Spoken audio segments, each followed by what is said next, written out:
I broke one of my most important trading rules this week and it cost me $100.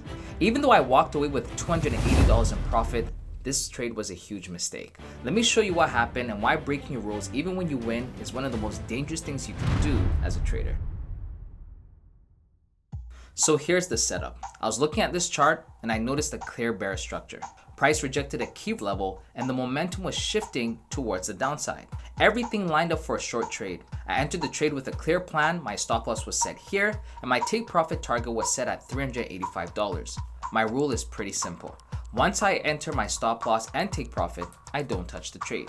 My job is to let it play out, and this time, I broke that rule. And here's where things went wrong.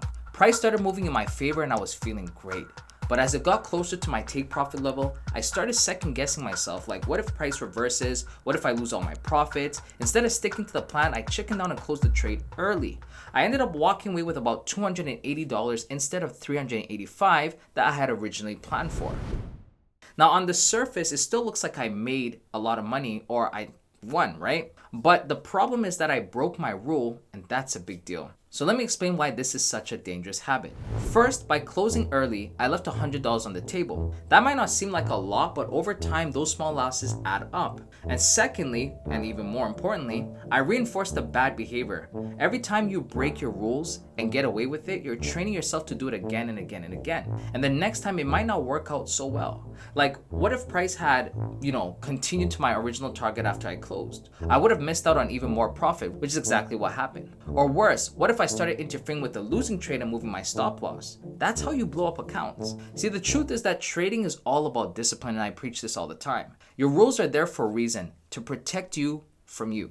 When you break them, even if you make money, you're putting yourself at risk. So what should I have done instead? Well, I should have just trusted my plan. I should have let the trade play out no matter how uncomfortable it felt. And if price had reversed and taken me out of break even or a small loss, that's okay. That's part of the game. By sticking to the rules, I protect myself from making emotional decisions that could cost me in the long run. So here's my challenge to you. The next time you're in a trade and feel the urge to break your rules, ask yourself if you're being disciplined or if you're being emotional. Remember that winning while breaking your rules is worse than losing. It tricks you into thinking that you don't need discipline, which is a dangerous mindset to have as a trader. So if you've ever broken your rules and gotten away with it, then let me know in the comment section below. I'd love to hear your story, and if you found this video helpful, don't forget to like, share, comment, and subscribe. Ring the notification bell so you don't miss the next video. And as always, I'll catch you beautiful people on the next one. Peace.